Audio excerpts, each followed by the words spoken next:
You've been lied to. For decades, people have been grouping sex trafficking with sex work, and it's doing the victims a real disservice. Blurring the lines between sex work and trafficking is doing real harm to victims, to survivors, and definitely to the public's ability to actually recognize and solve these problems. So let's break this down. I'm a survivor of child trafficking. I now train law enforcement to combat child exploitation and trafficking. It is my honor to not only help correct the premise, but specifically focus on how we can actually solve these problems, because knowledge is only power if you do something with it.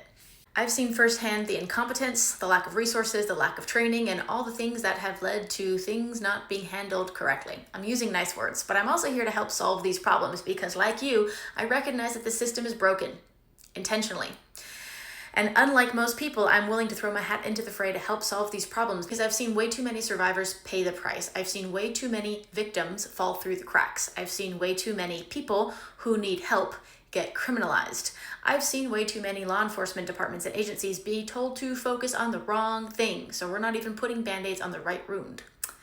And the traffickers, they love this chaos. They keep winning, so it's not helping.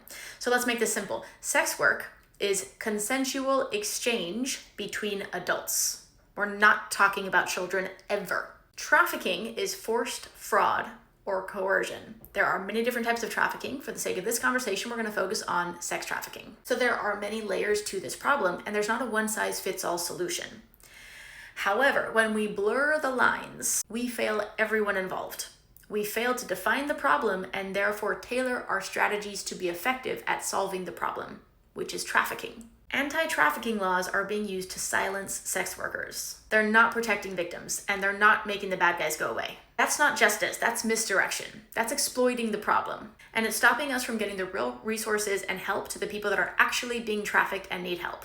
We need real definitions, real solutions, and a whole lot of less judgment and bias.